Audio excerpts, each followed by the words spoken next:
Hello, good day, and welcome to the Queer Pridecast. Today I'm joined by a journalist and best-selling author based in London. Her name is Sadiya Ansari, and she focuses on covering communities that often go unheard in the media. Her writing, from personal essays to in-depth features, have appeared in major outlets like The Guardian, Vice, The Globe and Mail, and the Irish Times. She has reported recently on the fight for recognition of queer asylum seekers in Kenya, and that's going to be the focus of this episode. So, hi, Sadiya.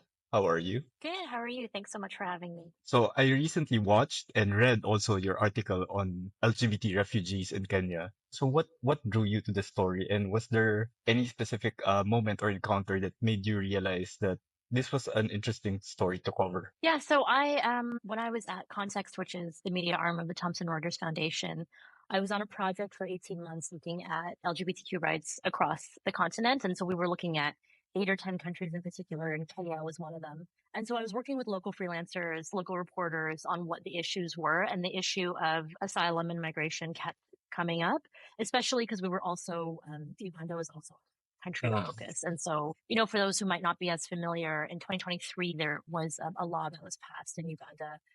It's called the Anti-Homosexuality Act, and it's a very draconian law.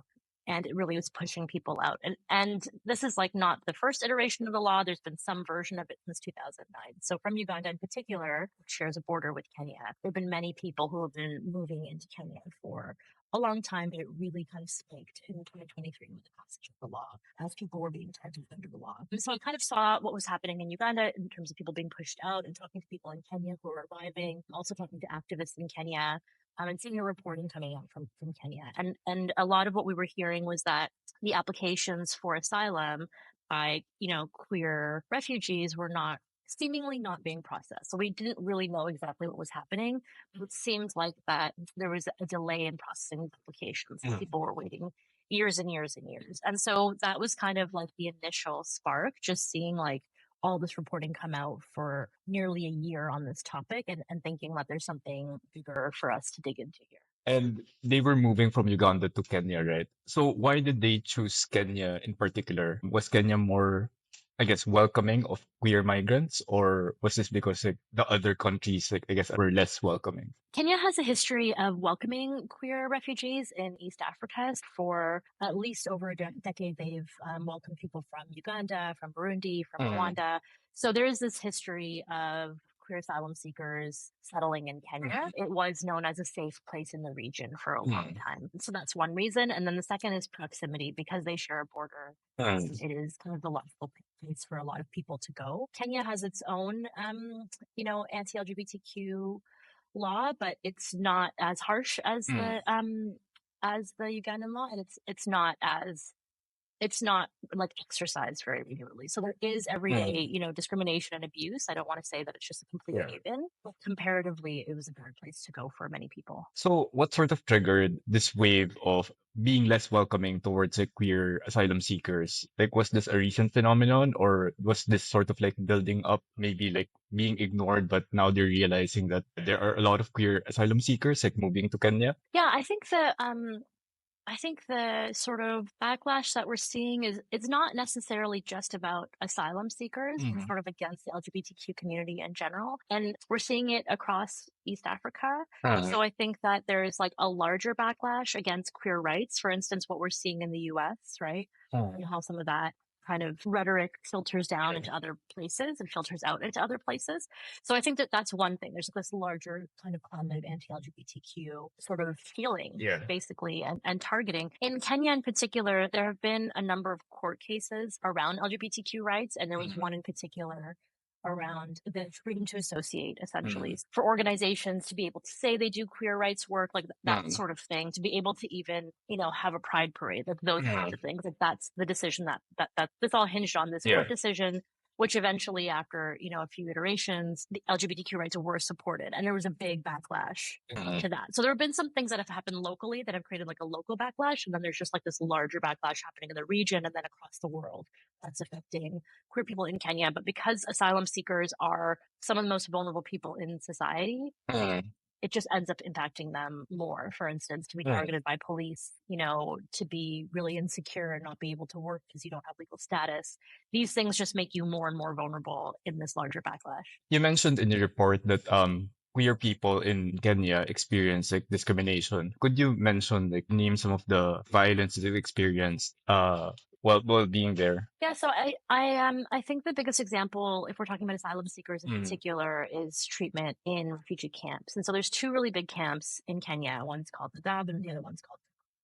Kakuma. Is quite close to the Ugandan border. So, for instance, many Ugandan asylum seekers live there. Kenya has an encampment policy, which means that they want all their asylum seekers to be in camps rather than in urban areas. You need special permission Mm. to be in an urban area like Nairobi, and that permission is harder and harder to get from Mm. what we've been told by NGOs and asylum seekers themselves. So when you're in the camp, you're kind of trapped there. Like that's just where you live. That's kind of your situation. And in 2020 in particular, there was a wave of violence. So we spoke to one asylum seeker in particular, a trans man named Kevin, who was in his early 20s when he came from Uganda. And his experience was pretty horrific in terms of experiencing violence himself and then seeing his friends and his peers experience violence and really asking for accountability. And there Mm. was none and feeling like he wasn't protected at all. And so that was one experience, but that has been documented more widely. So Reuters did a report in 2020 on this, and they spoke to, I think, a group of over 300 LGBTQ asylum Mm. seekers who had experienced, harassment, threats, and violence. And Amnesty International and a local NGO called the National Gay and Lesbian Human Rights Commission, they also um, found a similar sort of pattern. So it's not just like a one-off. It was this kind of Established ongoing pattern. violence and Yeah. ongoing targeting for a long time. So I think that is like the most challenging if you're coming from Uganda, for instance, and you're trying to escape a regime that could arrest you at any moment for your identity, and then you go into a camp where you're being also targeted for your identity. Like that, I think was a very difficult thing for many Mm. people to face arriving in Kenya. Was the government doing anything about it, or was it turning a blind eye towards the discrimination, or I guess like the violence that queer people face, like in the camps? I think that it's like hard to say because it's kind of some people were moved, for instance. So in Mm. 2020, a group of people like were moved out of the camps, I believe, or maybe that was previous to 2020. At Mm. some point, when these issues, because these issues came up before 2020 in the camp too, Mm. they've been an ongoing issue. So at some point, the UNHCR would work with the Kenyan government because the UNHCR runs the camps, but Mm. ultimately it's the Kenyan government who makes decisions around Yeah. asylum seekers. At some point, these decisions were being made to move people out. And from what I've heard from asylum seekers and from NGOs, those decisions are harder to come by to be moved out of the camp. And the UNHCR says they're made on a case by case basis. So it's really difficult to say that whether the government is turning a blind eye or not. I would imagine it would be hard for them to not know this is an issue, given how widely reported it is. And the government is aware about the wave of discrimination. They are aware of the pattern of discrimination that queer people face in these camps. I would say that given that the reporting that's been kind of done on this for, at least 5 years, if not Mm. further back, that it would be hard to say that they don't know. But like I personally haven't talked to a government official who I says, see. yes, I acknowledge that this is happening.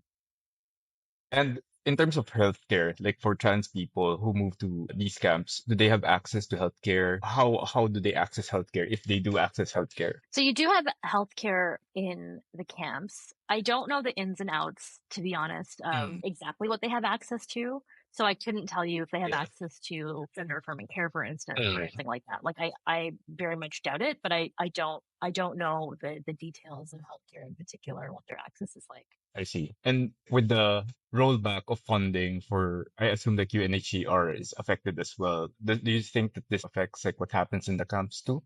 I haven't reported on this, to be honest, so I'm Mm. not sure. Like, I think the situation is very new and it's ongoing, and I don't think we Mm. 100% know how Yeah. some of the rollback of the funding is going to impact people in particular in camps. You interviewed a lot of queer people in the course of like doing this reporting. How easy was it to actually interview them? Because of course, like knowing that they're being targeted as queer people, how easy was it to gain their trust to really come out with their stories? That's a really great question. So I think like there's sort of layers to it. One was that because I was at this project on, with context that we had been reporting on this issue repeatedly, and that kind of showed a little bit of investment and built a little bit of trust with NGOs, for instance. So we worked with NGOs to ask them, do you have anybody who you think would be willing to speak with us? Often when you ask an NGO to connect you with someone, they won't connect you directly. They'll send your message and then people can reach out to you. So there was a lot of that was really helpful in brokering kind of introductions. And then I worked with a local producer, Jackson Okata, who's a really talented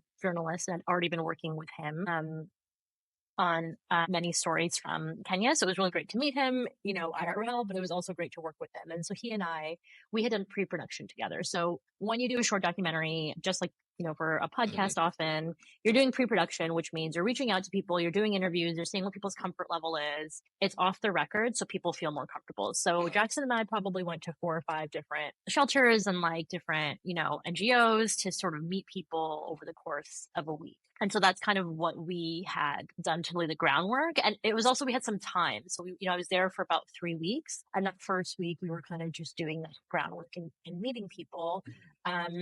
And one of the things that we did, for instance, was just have a conversation with someone, where they were already willing to talk to us. And I would just take notes and listen and just get their story and say, this is not for prime time. This is just for us to get to know you. And that's how you kind of build those relationships. So it's not one conversation, it might be many, and then you go and shoot.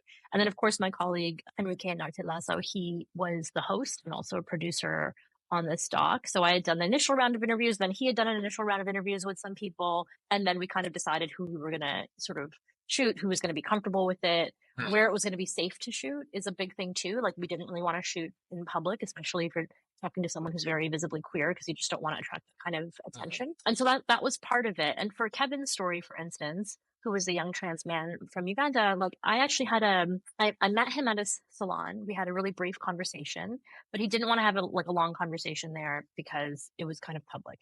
So we met, just did the IRL meet, and then we had a phone call. And so we had a long phone call where he told me his story, and he was really keen to chat. But we also talked about parts of his story that he didn't end up sharing on camera, right? And so there's a lot of that too, where you want to tell someone, you can tell me something now and you don't have to share it later, or you can tell me what you're not comfortable being asked, right? And then that's how you build questions to make sure your interview is trauma informed, meaning you're not going to, ask someone something or overstep a line, especially when someone's already very vulnerable and being on camera is very, it can be very unsettling. Yeah. So, and we also give people the option. So with trauma informed interviewing, when you sit down to do the actual interview, you also you let people, it's very different from other kinds of interviewing in that you let people start where they want to start. Yep. You kind of really ease into the interview and you let them know, we can take a break if it's getting to be too much. You can just skip a question, or we can just stop the interview. And I think just giving someone the power in the interview, because when we're interviewing people, it doesn't seem like we're powerful as journalists. We're running around on deadline on time or whatever, right? But what I've learned is that you put a mic in someone's face, you put a camera on someone's face, and the power dynamic changes. And so that was one thing too, just to help people feel comfortable. So yeah, that was kind of around access was huge for being able to tell the story. And building trust is just a really big part of getting that access. And I just want to note that goes until afterwards too. We shot in July and this was published in January, right? So we're still reporting and getting things together, but you're keeping in touch with the sources at that time too. You're letting them know it's going to come out this time. Oh no, it's actually going to come out a little bit later. Are you still comfortable? Are these details still accurate? You want people to feel like it's not 6 months later and then all of a sudden there's a doc that's out there, right? So that those were some of the things we did to build trust. Yeah, I think those are just things I've learned over time, but they've been so helpful. Were there instances where an interviewee decided to change their minds after you've done the interview and say that I don't want my story to be published? Not in this case. Not in this case, but it does happen. And Enrique, for instance, there's some things around safety, right? So I think there's also in journalism, there's all these standards around when you unpublish a story. And unpublishing a story is something that's very, very rare, I would say.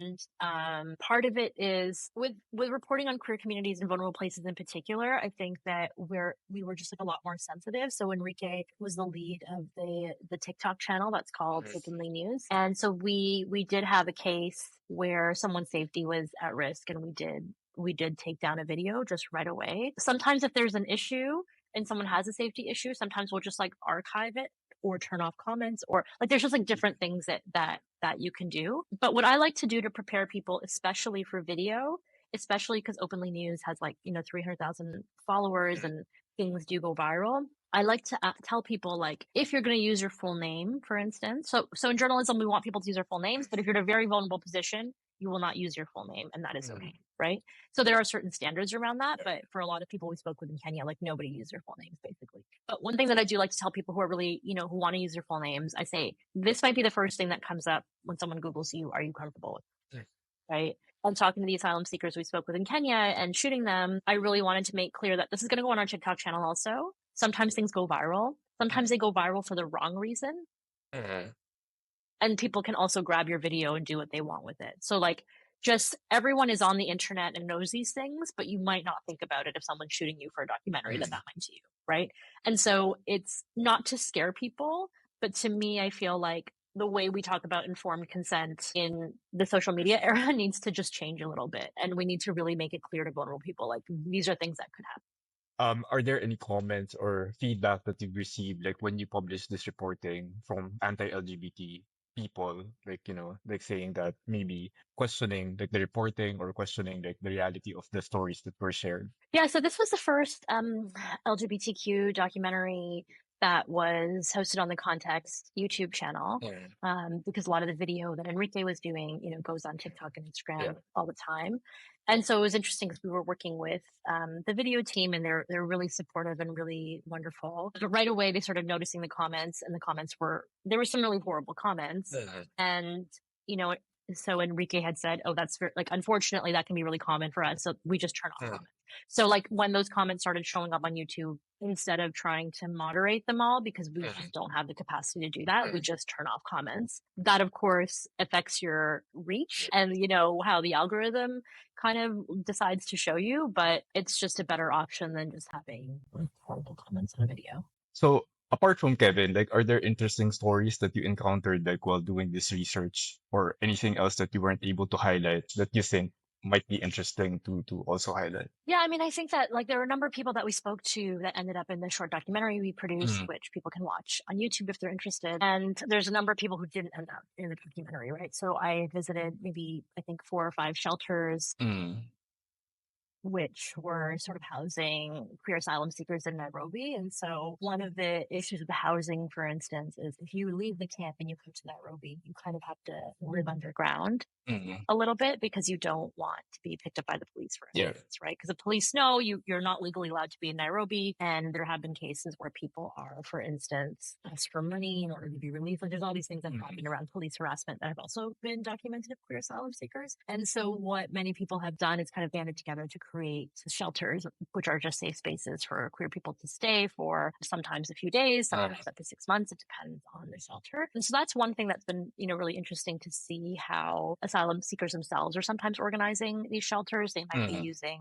a side business to fund it. Like there are a couple of cases of people using a catering business to help fund the shelter, for instance. And so I think that is not necessarily, I think that's also a very precarious situation. So they are, for instance, supported by NGOs, but a lot of this is really like kept going by asylum seekers themselves who want to support people like them. So that was one thing, that going to a number of shelters and just seeing the dedication of so many people was really inspiring. And also to see, like, the fear and the precarity, like, you go to the gate, like they don't want to be visible. They don't want their neighbors to report them. One shelter told us they'd been raided by the police 4 times. And so it's just this, I think as someone from the outside looking at this issue, there's so much precarity in how people are living, but there's also so much dedication from both asylum seekers themselves who have become advocates, like Kevin, for instance, and also local activists who want to support queer asylum seekers. So for asylum seekers, like, do they get a stipend from the organizations? Like, because you mentioned that they sort of set up a space where they can earn extra income. What other mechanisms or like options do they have to actually, live day to day? Yeah, so one of the things in terms of like their work life is that they don't have the right to work. So you don't have the right to work as an asylum seeker unless you get official refugee status. Status. And so maybe that's what I should also have explained, sort of like I'm kind of going all the way back. It's like an asylum seeker is if you arrive in a country and you're seeking asylum. And once you get that, you get official refugee status. So sometimes we use refugee and asylum seeker interchangeably, Yeah. but sort of like in the legal framework, they mean two different things. So we're talking about asylum seekers who have not received refugee status. So you kind of make an application and you wait in the camp until your application is processed. That's how it works. But people have been waiting years and years. So what ends up happening is, for instance, someone like Kevin, who experiences violence in Kakuma camp, leaves and goes to Nairobi, and then is like living a little bit underground because he doesn't have the ability to work legally because he doesn't have work, right? So then you're working in the informal labor market.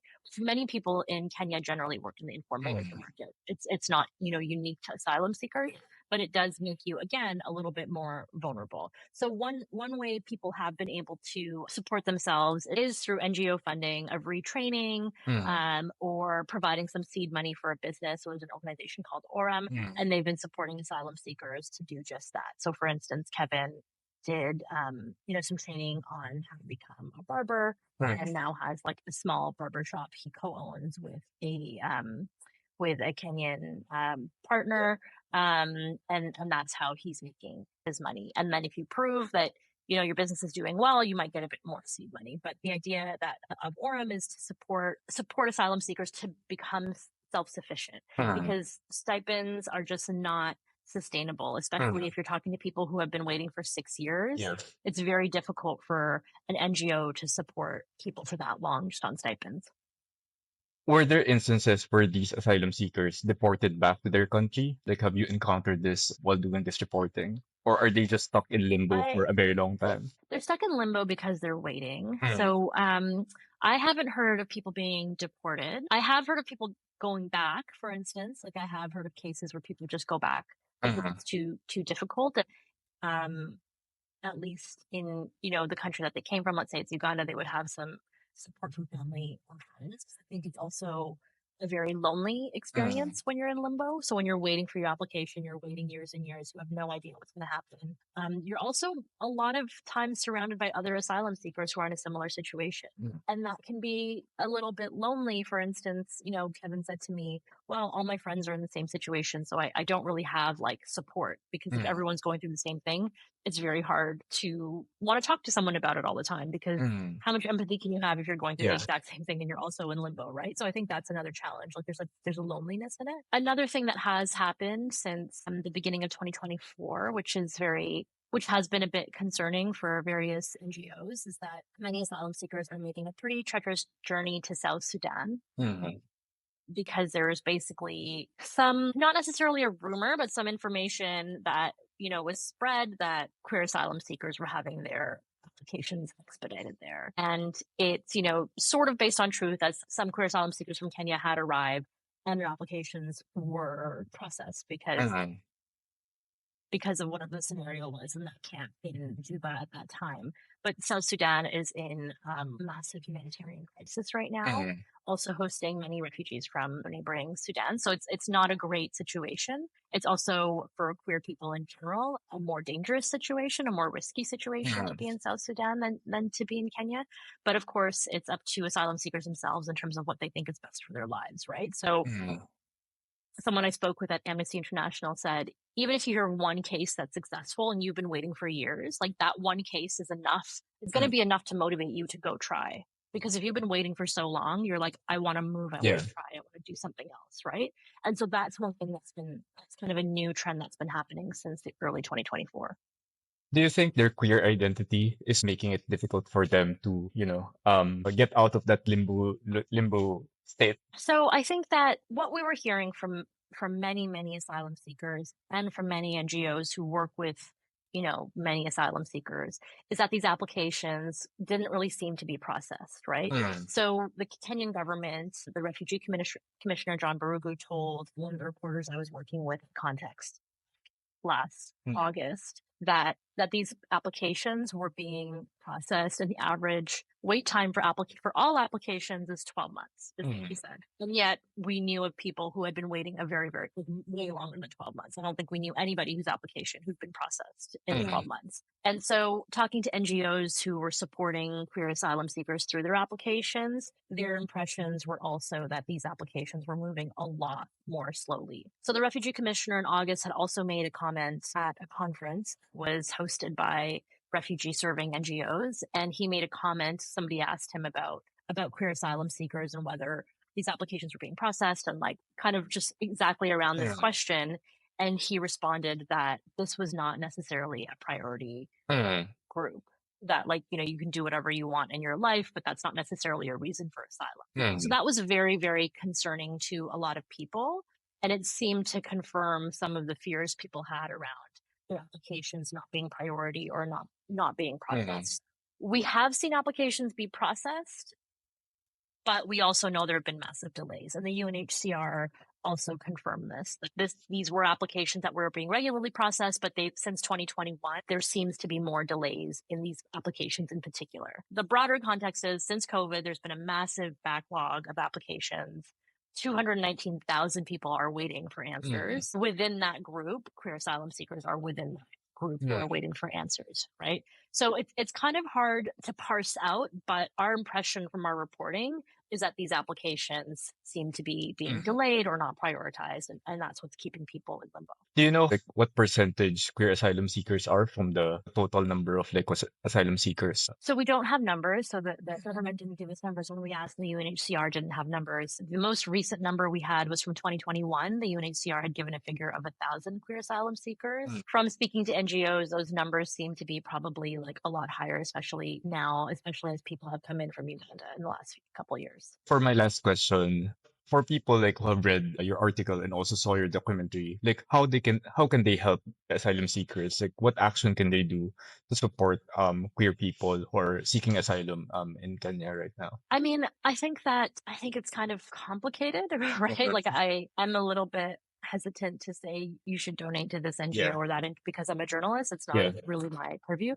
But I do think there are lots of NGOs that are supporting queer asylum seekers very, very directly. And I would say you could do your research to see which one you want to support or donate to, or if you want to donate some time, like whatever it is. I would say that it's a difficult situation being out of country. So I don't have a very clear answer, sorry, but I do think that if you want to look into the NGOs that are supporting queer asylum seekers, that would be a really good place to start. Thank you, Sadiya. Really insightful interview, and I hope to speak to you again soon. Yeah, thanks so much for having me. Thank you.